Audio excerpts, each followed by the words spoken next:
Welcome back. It is Friday morning, and I hope that you, of course, have achieved a lot this weekend. Looking forward to the weekend. Let us wrap up with a conversation about the biggest topic as of yesterday and today, the media budget review. Before that, let's take a look at the headlines, and I can bet that on all front pages of the newspapers, you'll see a bit of what was said by the finance minister yesterday as he read to the country and to Parliament the media budget review. And so Ghanaian Times will start off with that. It says media 2021 budget review will avoid jobless economic growth, according to the finance minister. Remember, he had mentioned that there's a plan to create about 1 million jobs, especially among the youth, and we're looking at entrepreneurship. And so there's a plan. I mean, the Youth Bank and a number of other things that is supposed to help generate some income for young people and, of course, find them some jobs. Governments can't make any financial demand. Minority, replies finance minister on no request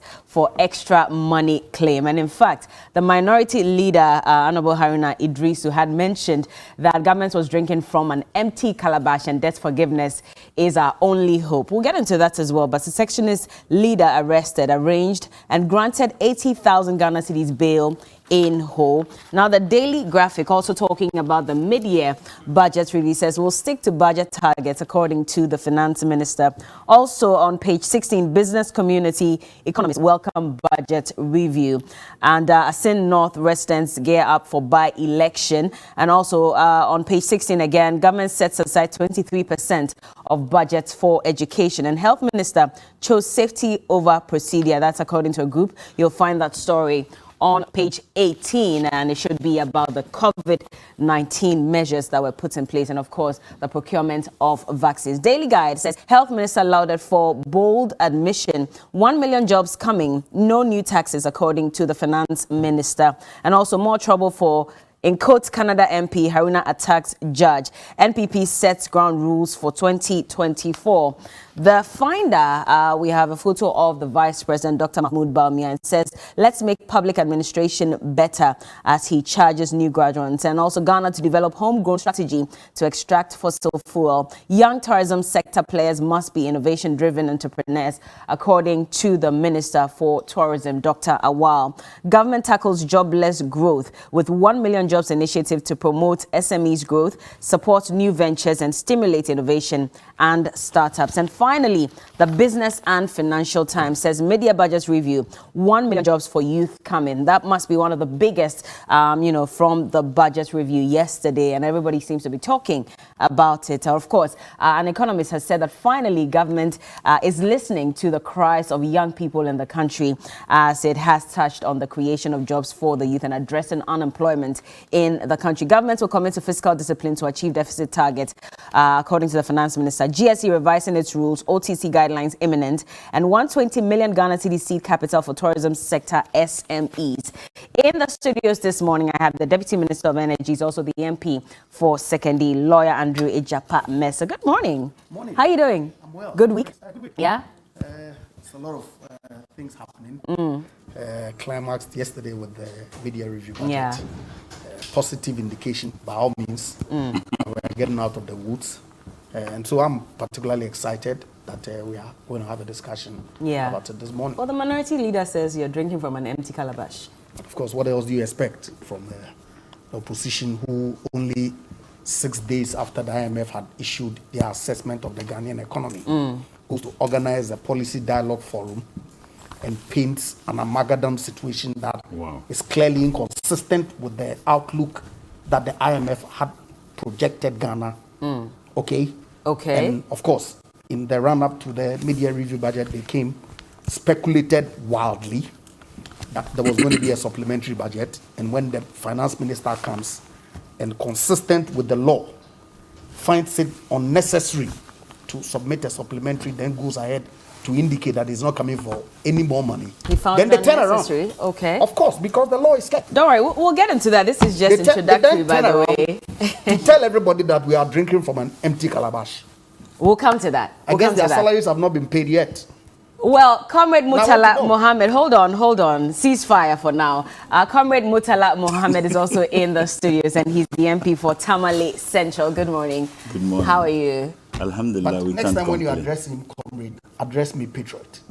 Why? Because You don't like that's- lawyer that's- anymore? That's the nomenclature that E&I uses. Oh, I see. Okay, No, so you we have should to be we should the shelve the patriot. lawyer Yes, or counsel and say for patriot. Just when Mutala and I are I the same see. thing. Interesting. You have some agreements between the two of I you. don't have any argument. You don't have any. How are you doing, by the way? We can't complain.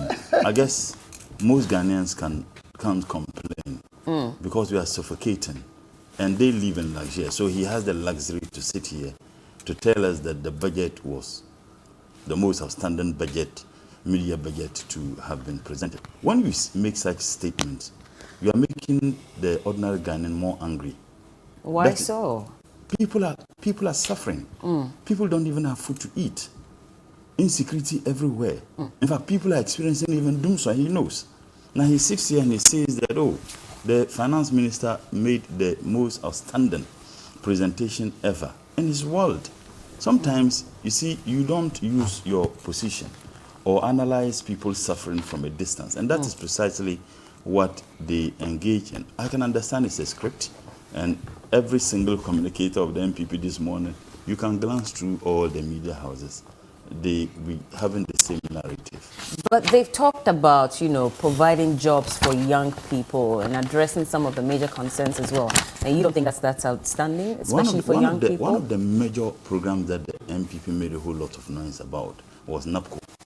The fact that they created 100,000 jobs, even though that was an absolute lie because of the information we had in terms of the budgetary allocation for NAPCO. NAPCO was not mentioned. It wasn't mentioned. And one was expecting that the media budget, it wasn't, because NAPCO beneficiaries are owned by this government. National service persons, the allowances are in huge areas. Yet he sits here and says that, oh, everything is perfect. I think that it is good we encourage them to make such statements.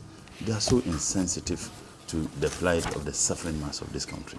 But is that not the address that they are giving? That, of course, maybe there have been challenges, and clearly we know that there have been challenges with unemployment. That the jobs you claim and so they are going to create the youth bank, which is supposed to provide some there wasn't a funds single, for young people to start businesses. Bella, there wasn't a single statement made by President Nanado between 2016 to 2020 without such a statement being pregnant with NAPCO. Every single statement.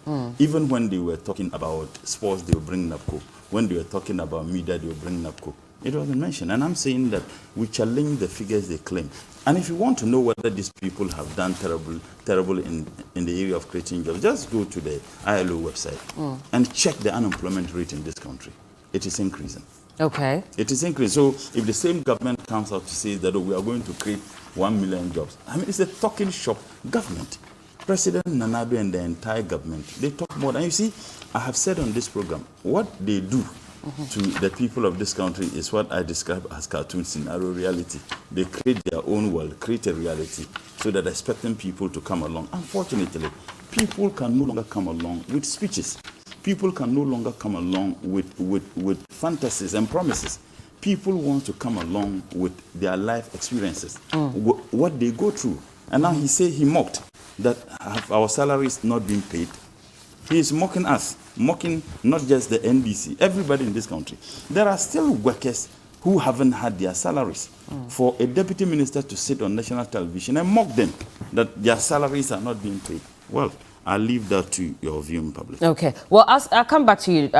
Patriot. I almost said lawyer. Well, he says I should call him a patriot. Who is not a patriot in this country? He said when he's on with you. So we'll just stick to that. I don't have any such agreement with him. With him. Okay. I'm a comrade, and I insist I'm a comrade. He's also insisting he's a patriot. Let's stick to that. He didn't insist. But he has a right to attribute himself titles. I haven't attributed. Nobody else has that right. Oh my God. So we're going to have an argument about titles this morning. I don't mind if you want to be addressed as comrade.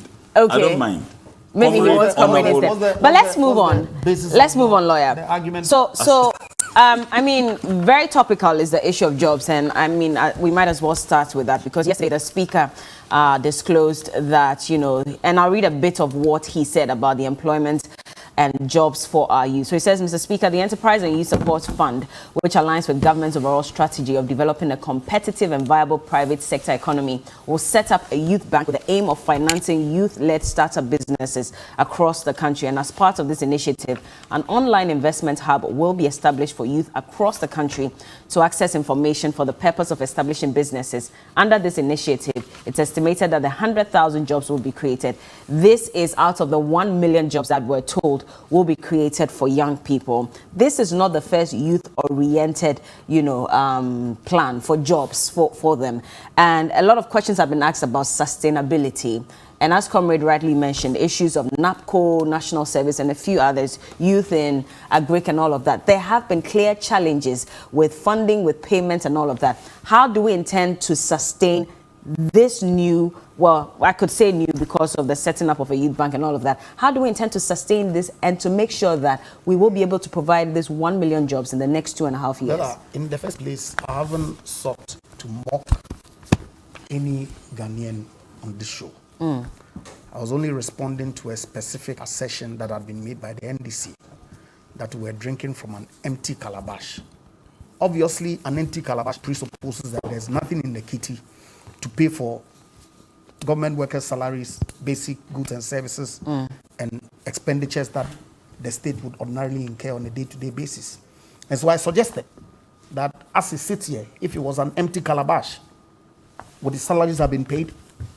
But I'm sure that he's earned his monthly keep. Have I told you myself? And so to suggest that we, of course, I mean, the rhetoric of the opposition obviously should not surprise anybody, particularly our discerning viewers this morning. So for me, that shouldn't even take too much of our time because their expectation. Okay, let's carry on then. Supplementary budget was going to be rolled out was not met. All their predictions were put to naught. You see, it's important that we understand what it is that the mid-year review is all about. And like the finance minister indicated in his introduction, this is founded on section 28 of the Public Financial Management Act, which then requires that the finance minister, by the 31st of the financial year, appear before Parliament to provide an indication of where we are with the budget that had been approved for him in the November of the preceding year. Yeah. And for emphasis, just to read a specific section, 28(2)(e), and where necessary, plans for submitting a proposed supplementary budget for approval by Parliament. So if the finance minister deems it unnecessary in the presentation of the mid-year budget that the appropriation that was made for him in the full year budget is sufficient to meet his needs, then there's no need for him to submit a supplementary budget. And so it cannot be that because we are drinking from an empty calabash, that is why no supplementary budget was submitted. But we have not appointed the MCEs. We don't have the board of directors and all of that. And so is that probably not a reason why not at all. Government is not asking for more money? Not at all, because the program for the year includes all the expenditure that would be attributable to the appointment of MMDCs and all that, because those are regular functional government work that is done. And MMDCs are still in place as we speak, except that they are in an acting capacity. Okay, and the expenditure that is attributable to the role that they play is already been incurred by the state. Okay, yes, there were some realignments that the finance minister had made because of the savings that we've made from the interest payments that had been reduced, because of the prudent management of the debt portfolio, and also the salary increases that has had to be made for public sector employees that then is being realigned. And because it is all within the appropriation framework, then he's not coming back to ask for additional funding. But 7 months into the government is not complete. We still have not appointed new MDCs and all of that. And so then how do you expect that government will be able to run? Government is complete. Money is not, you see, how is it complete? Of course, the MMDCs themselves in the first place were appointed for 4 years. But it's not just them, it's the boards, the CEOs of the state institutions and all that. CEOs of state institutions do not operate from the central government budget.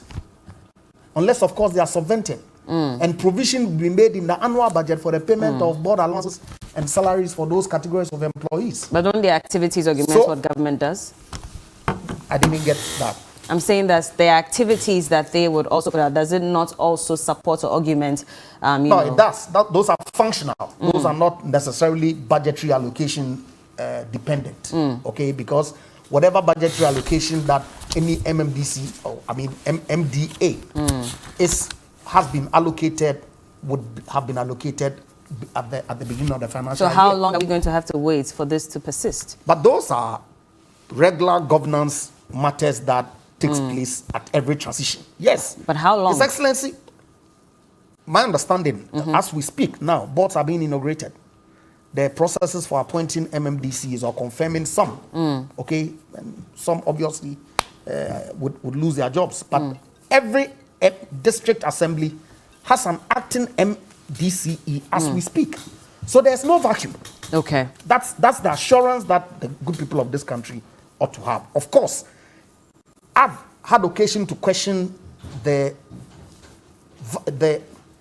if you like, the vacuum that the transition from a government that is already in place that then is retained, that the constitution then requires him to go through the process of appointing ministers, go through vetting and all that. It takes time.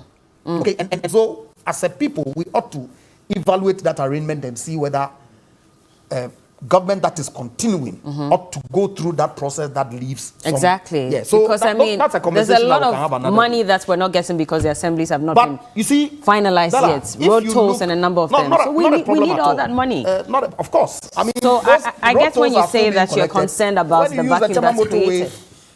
Yeah, it will be good for substantive positions to be filled so that certain decisions that would ordinarily require substantive position occupant to take is then clothed with the power to take. Yeah, so I agree. There are some issues with that. But for purposes of the conversation, okay, let's just deal with the budget issues and the youth employment initiative that government is rolling out. And I'm asking about that because how sustainable is it?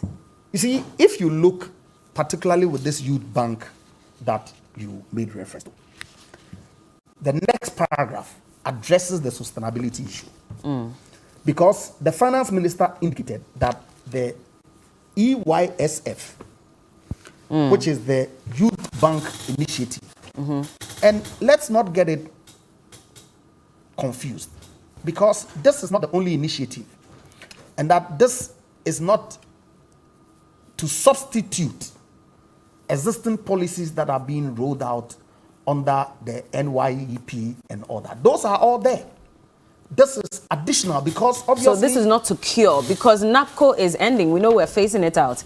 And, you know, there are people who were promised where are you getting that jobs. from? Are we not phasing out NAPCO? I'm asking you where you're getting that from. But I'm asking it's that not been now. indicated in because the budget. NAPCO was not supposed to be long-term or permanent necessarily, because we were told that eventually these people will be given permanent jobs. Yes, even that, many of them have complained. Yeah, of course, because the overarching objective that was contained in this mid-year budget is for the private sector to be the ones that is providing the jobs. And so these initiatives are all intended to be private sector driven. You're providing support to the youth, to those who have ideas, that the venture capital fund, which is going to manage this youth bank policy, additional to all the programs that government has rolled out over the past 5 years that has not been able to solve all our youth employment problems. You ought to be creative in introducing new policy that then helps in reducing the number further. But if these other interventions had been successful, then we probably would not need to introduce these new interventions, Bella, would we? We have youth in afforestation. In Ghana are many. So many of them. Yes, of course. It's all ongoing. But that is not to say that in themselves are sufficient to accommodate all the youth in the country. There is still some youth employment. So are you suggesting that government, by reason of the fact that it's introduced some policies that are ongoing, ought not introduce new policies to deal with some gaps that exist in that space? Okay, so that cannot be your suggestion. In any event, you see, if you look, you can giggle all you want, but please let me make my point, and then when I'm done... Do I need a license to giggle?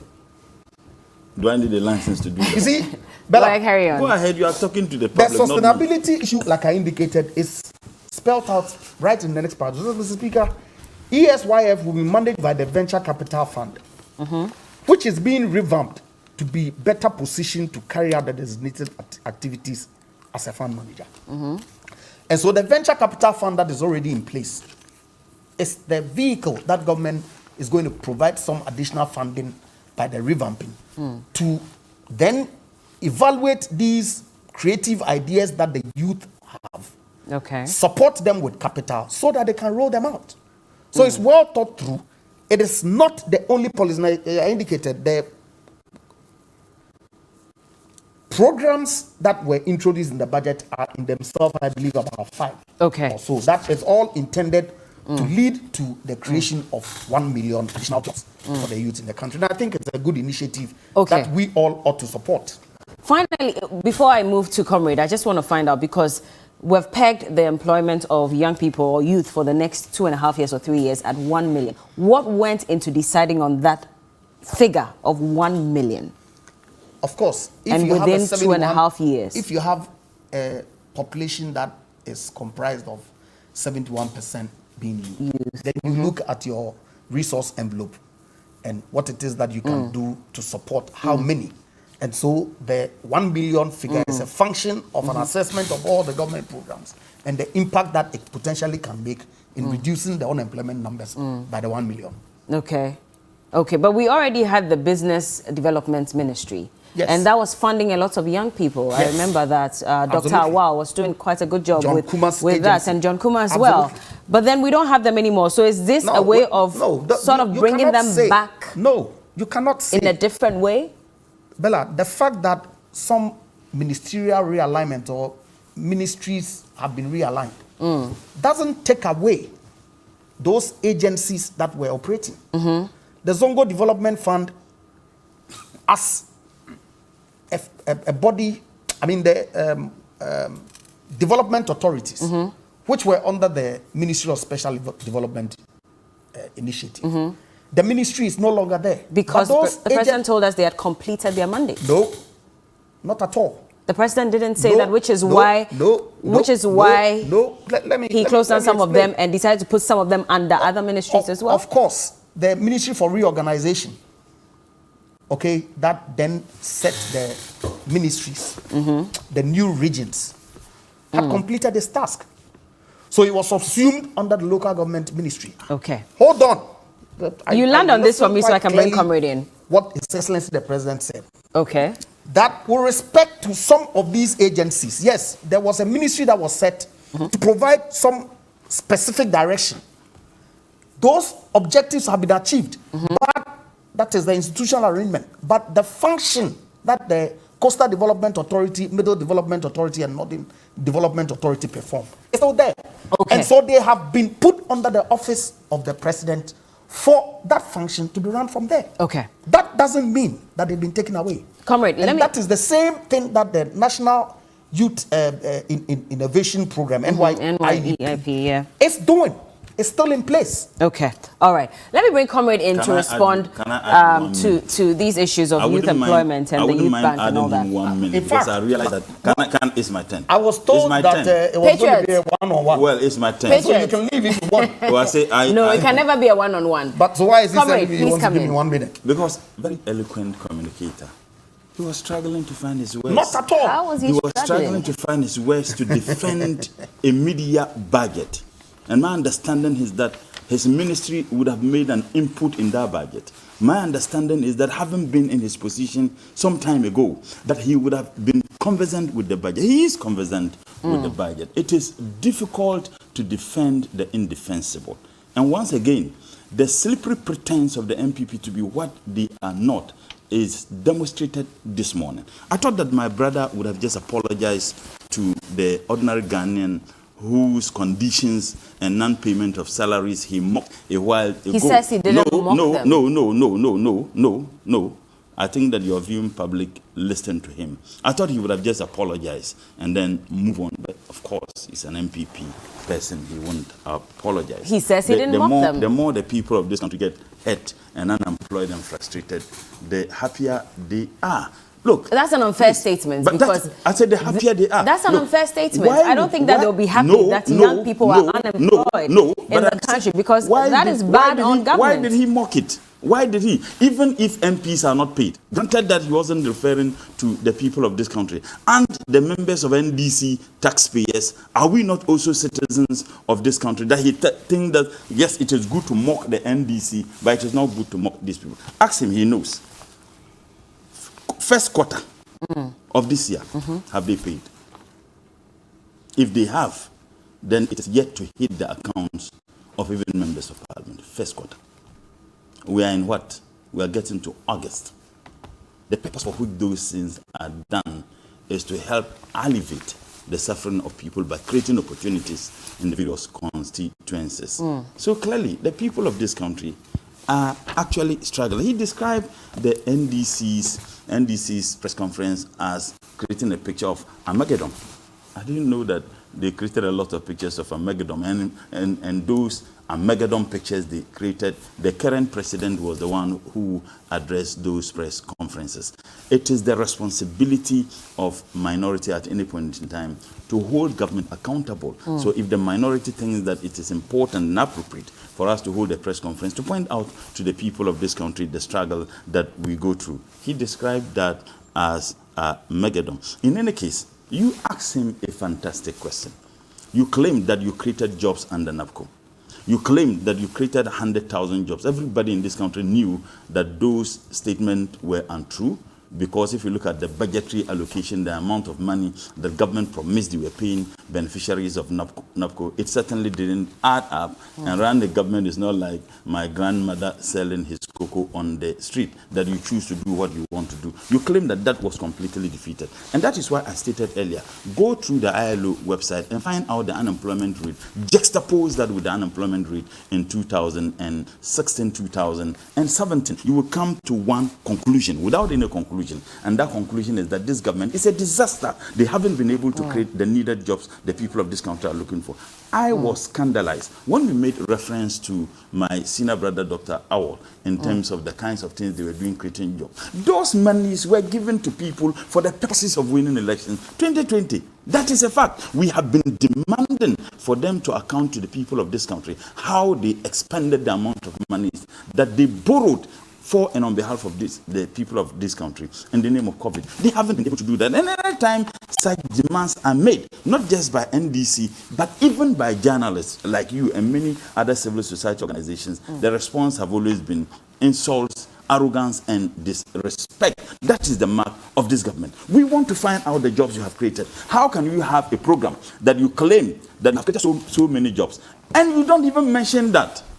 And when you raise the question about NABCO beneficiaries are in several months of arrears. National service persons are in several months of arrears. National service persons. These are young graduates who have finished universities. They are not working. They take allowances so that the allowances can help them get transportation to go to their places to fulfill their requirements as people who have finished education. The state spent money in educating people. So the national service, the purpose of it is that you pay back at least a gesture, that symbolism that the state spends money in educating you, so you also have some contributions. These people don't work. How do they get to their workplaces? And these are some of the issues we are raising. Now, you made mention about MMDCs have not been appointed. And my brother is telling us, oh, they are in acting capacity. He knows very well.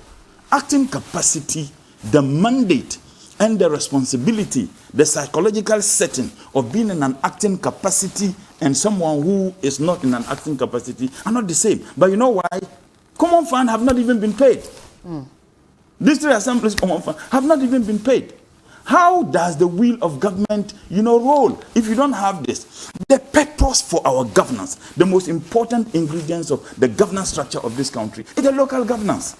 Because we decided as a state, we are no longer going to be having planning from top to down. We must plan from down to top. Now, if they don't even have the ingredients, the energy to plan from down to top, nothing has happened within this year. How about the boards?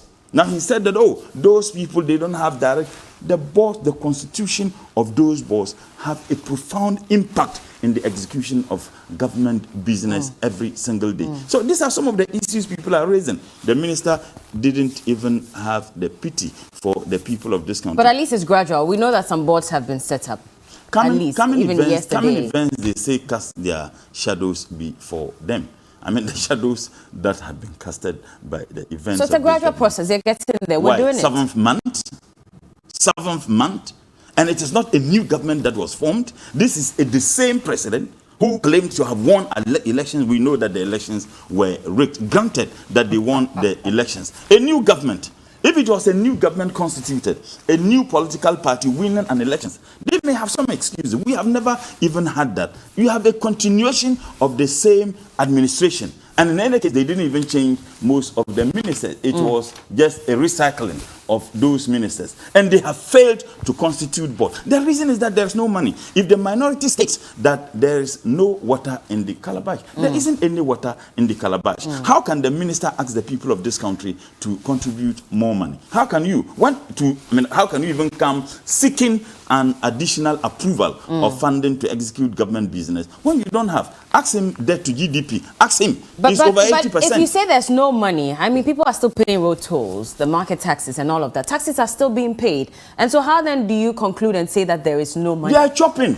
Who is chopping? The government and the likes of my friend, they are chopping. How do you know they are chopping Their the money? salaries are being paid. They are given coupons. That is why he can mock those of us. And the ordinary Ghanaian. He says he didn't mock. I'm saying he did. It's not about what he says. It's not about what he claimed to have said. That is why, look, granted that he was mocking NDC, granted that he was mocking the minority in parliament, are we also not citizens of this country? Of course, yes. President Nanado says that some of us are spectators and some are citizens. Perhaps he has the license to mock those of us who are deemed to be spectators. People are not. Common funds have not been released. How can they execute the projects? In fact, my background is development planning.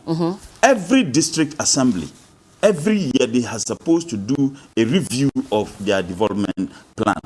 A lot of the district, any year, if they are not able to complete the execution of their projects, and it takes about 2-3 years, certainly cost of the execution of those projects would have quadrupled, because prices of items are increasing day by day. I listened to the chief executive of GASEM, and he was explaining why there has been a tremendous increase in the prices of cement. He said that it's the taxes. The cost of inputs are very high. They keep on taxing people. There is nothing to show. Tell me, what do they have to show? A lot of the projects that have been executed where they went and commissioned without even having the decency to invite President Mahama to participate in the commissioning of those projects. There were projects that were executed by President Mahama without any shame. They were even telling us about the Agenda 100 and whatever. 111, yes. When was the promise made about the 80 hospitals that they were going to build? We'll come to that. The promise was made in somewhere, I think the October 2020, that they promised that they were, no, it was earlier, in fact, June or July 2020. And they said they were going to exit. So we should have for you to understand the mentality of these people, even in June 2020, President Nanado had the courage to look into our miserable faces, Ghanaians, and told us that they were going to execute that by the end of the year. We raised questions, what he described as Armageddon. We raised questions and we challenged the possibility of that. They mocked us. They told us that we didn't know what we were talking about. Have they been able to execute? Well, they said they are done with phase 1, and now we're going to phase 2, which is construction. The president's promise was very clear. He said that they were going to execute the projects by the end of the year.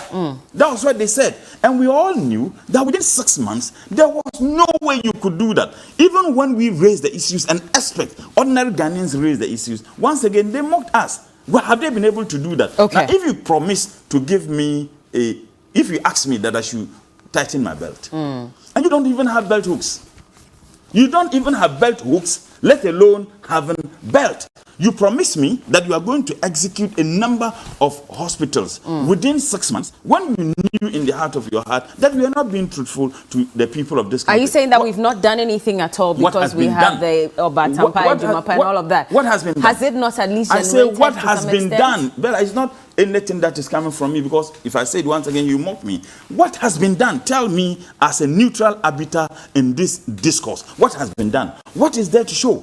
Absolutely nothing is there to show. The only thing that is there to show is the chop. Look, I have indicated here, when the Minister for Transport appeared before Parliament and lied to the people of this country by the figures he gave, the number of traffic, the number of people who use our airport cannot be hidden. You cannot manipulate it.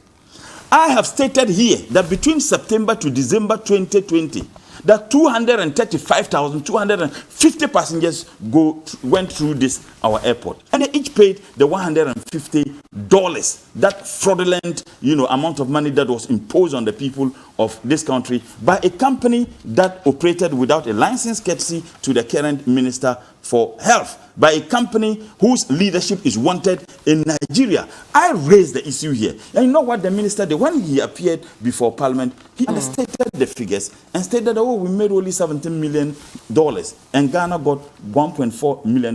It was more than that. If you do the calculation, it's over $35 million.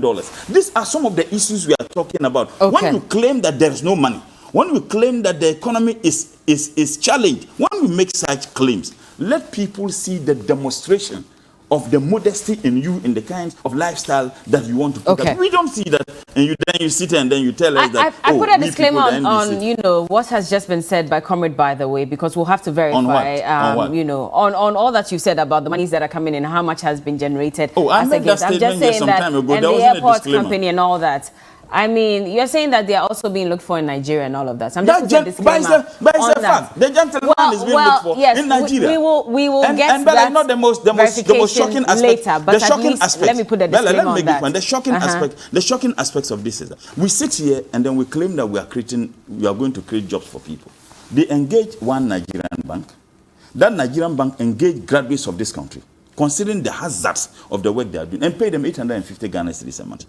When was this? They are still operating at the airport. Go take your journalists to go and find out how much they pay the graduates who are the first contact of possible COVID-19 persons, because some through the contact have been reported to have this. They pay them less than that. Okay. They open an offshore account. Look, Bella, these are issues we need to talk about. These are issues that are dangerous to the economy and the progress of this country. Once again, my brother says, and he thinks that it is normal. You people are making so much noise because your salaries haven't been paid. Let me bring a lawyer in, because clearly we know that there are leakages in revenue generation in the country, which is why, we have between January and June, we're told that our revenue generation was at 28.3 billion Ghana cedis. That's 6.5% of the GDP, as against the target of 32 billion, 32.4. Now, you remember, and of course you know that, we had been told that revenue generation targets for this entire year was going to be around 72.4 billion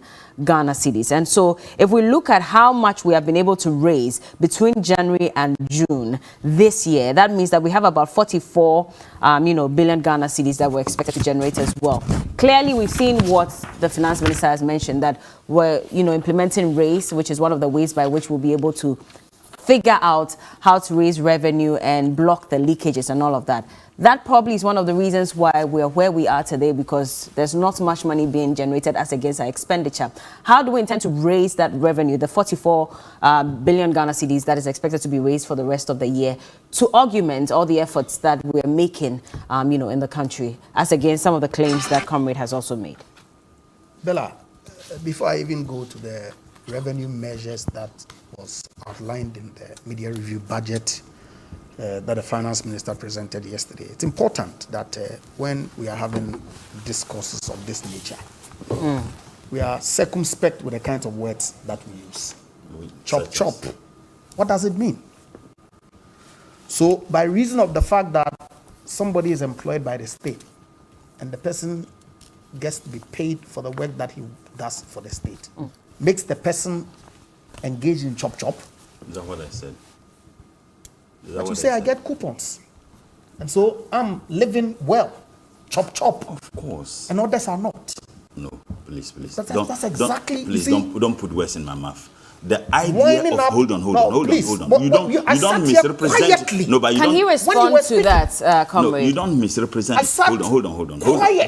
Okay. Let him just make don't- that you statement. Respond to what? You I- don't- Let him just make that Exactly what he statement. said. You don't let him just make that misrepresent me. statement. What did you say exactly? The idea of the chop was a different statement altogether. You asked me what they do with the money, and I said chop. When I talked about the fact that he lives in comfort, and that is why he thinks he can mock us. It has got nothing to do with the chop. I'm not denying. I said this government is engaged in chop. But to say that the chop was in reference to you because you take coupons, that is not true. Okay, all right. For the record, Please respond now. I don't live in comfort. Oh, you do. Just because I'm a public servant. I don't. You do. It is not important to put out my personal life prior to going into public service on national TV. But I don't see this as comfort at all. I see it as service to my country. And I'm sure that is precisely the same reason you have that you offered yourself to serve. That's why I didn't And so let's put these things mock in those who context. haven't Because had you their see, salaries. as far as I'm concerned, if you sit on national TV and allege that the Minister of State came to Parliament and lied, Yes. when in fact lying To Parliament, yeah. Parliament Yes. is a grievous matter, Of course. and don't take any steps to hold the minister who you allege to have lied, I'm in the process of doing that. to have lied on the floor, then it's better you, I'm in the process you of doing take your that. step I'm Comrade, giving a- I'm comrade, in the please process- let before him, you come please let and him sit here respond to. and put it out. Because many a time you hear them make those assertions and never take any further step. You know why? Because there's absolutely no basis in law for them to take the kind of step that would lead to the censuring of ministers of state. I take this job very, very, very seriously. And so it's important that, look, we can agree to the I'm in the issues. process of doing that.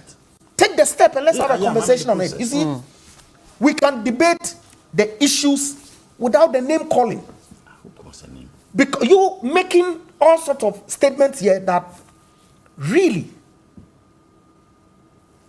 look, all the figures that were put out by the finance minister, thankfully, we belong to an international community. We have signed agreements that bind us. The IMF Article 4 annual review that they do assesses all the finances of this government. On the 20th of June, just 6 days before the NDC put out their policy dialogue series and painted a picture Describe it that way. Just say that. as if to say Ghana was on the verge of doom. Listen to what the IMF said. In part, says the pandemic had a severe impact on economic activity. Growth slowed to 0.4% in 2020. Is that not the same figure in the budget? Yeah. From 6.5% in 2019. Is that not factual? Food prices hiked and poverty increased. The fiscal deficit, including energy and financial sector cost, worsened to 15.2% of GDP, with a further 2.1% of GDP in additional spending financed through the accumulation of domestic arrears. Public debt rose to 79% of GDP. The current account deficit widened slightly to 3.1% of GDP, as the decline in oil export was partially offset by higher gold prices, resilient remittances, and weaker imports. The Ghanaian cedi remained stable against the US dollar, partly due to central bank intervention, and gross international reserves remained at 3.2 months of imports. External and domestic financing conditions tightened considerably at the start of the pandemic, but have improved since, and Ghana successfully returned to the international capital markets for a 3 billion euro bond issuance in March 2021. Now, listen. An economic recovery is underway. This is the IMF. How is this assessment different from what the finance minister provided to the people of Ghana yesterday. He admitted the challenges that we had encountered as a country over the past year, indeed, over the past 3 years, indicated the steps that this government had taken to cushion the economy, what it had led to having to incur additional public debt. These are matters of fact. Nobody is running away from them.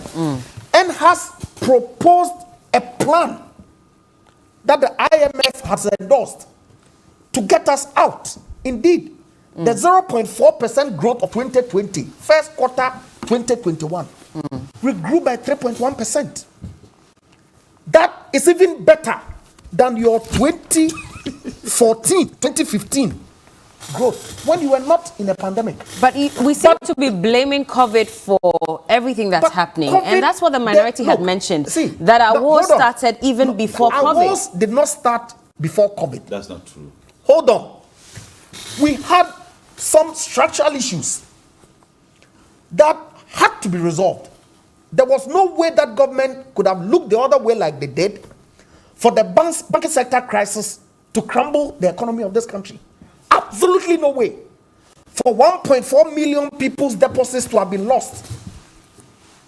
Inconceivable. So a responsible government took steps and procured funds that impacted the public debt. It's a matter of fact. That's why in the reporting, government said that, look, we have had to take some extraordinary decisions. That is not part of our daily, regular budgetary cycle. And so we are disintegrating those two numbers and reporting the regular budgetary cycle expenditure and revenue that we do, and then this extraordinary expenditure that we've incurred. What was the allegation? But if we don't have money, we seem to be doing a lot at the same time. Of course, but it's is that not where a problem is? No, Bella, not at all. Because you see, if as we sit here, I'm sure Mutala or anybody's son is involved in an emergency that requires some funding to take care of the person, are you going to say because your revenue is insufficient, you're going to let your kid die? I'm sure that you look for the funds to make sure that whatever medical needs that your child needs is addressed. And then subsequently you take steps. But it's about priority, is it not? Is that not your child's life is not priority? The engine of the economy, the financial system is not priority. All the energy sector, public, private purchase, power purchase agreements that they've contracted, that government is having to deal with, should not be done. It comes at a cost. Okay. But for me, how is the government planning that all these necessary expenditures that have been incurred, okay, is resolved? And to put a check on reckless government expenditure, we passed the Fiscal Responsibility Act. That, because of COVID, had to be suspended. But the minister indicated that we are working to bring it back by 2024. Clear plan. Let's debate the nuances, the figures, and stop the name calling. That's all I'm saying. And that's what I'm asking. That 44.1 billion revenue that we're hoping to generate before the end of the year, how are we going to do this? But of course, that's why he launched the RACE program. Okay, that we're going to intensify the monitoring, okay, enforcement, so that what is due to the state, the digitalization agenda that has been introduced through the Ghana card system and the integration with the social security numbering and the TIN numbering is all easier said. No, it's not a matter of easier. You see, Bella, unless of course you don't believe that these things are necessarily ought to go through a certain process. It cannot be said that from get-go, then the finance minister has all the data available and collecting the revenue. No. He ought to put the systems in place. What are the timelines for putting these systems in place and integrating? What are the timelines? Because we don't have all of them integrated. The Ghana card is not in place. The Ghana card is not in place. Hold on. But the Ghana card is not in place. No, but we need to integrate all of them into one database, no? Of course. And that's what I'm asking, that what are the timelines? Because that also helps. Okay. The integration of the Ghana card and the TIN numbers and then the SNIT have all started. Indeed, you can check on your phone, your status. These are matters of fact. So what are the timelines? But it's ongoing. And I'm saying... Until when do we have everything integrated? As I sit here, I do not know the status of the integration. But what I can tell you and what I can say on authority, that process has commenced.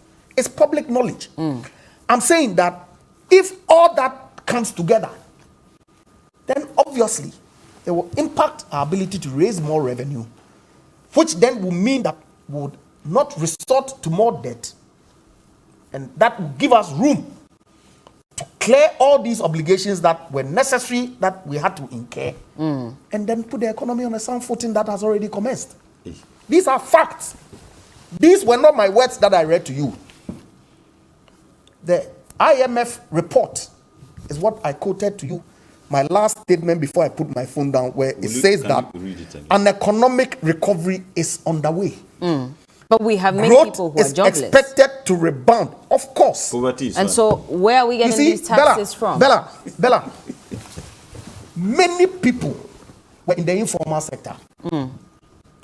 With the introduction of the Ghana card, integration with tin numbering and social security numbers, that then immediately formalizes all people. How? And so your transactions that you make, but of course it does. How does it? Because every public service that you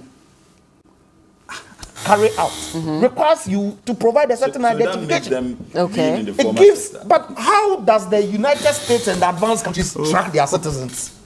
You were explaining how. Absolutely. So yeah. So look, let's not kid ourselves that a lot has been done. The numbers don't lie. When my friends in the NDC speak, I guess that they believe that everybody is a member of the Short Memory Association of Ghana. I'm not. In any event, these are the comparative raw GDP growth percentage figures from 2014. We make it. Tell me. We make it sound very easy. It's not. That once we integrate, then that's it. We're going to generate revenue from all these people. I'll let you come in shortly. But are you suggesting that in a situation where the people within the tax bracket increase from 3 million to 15 million, it's not going to impact on how much government generates?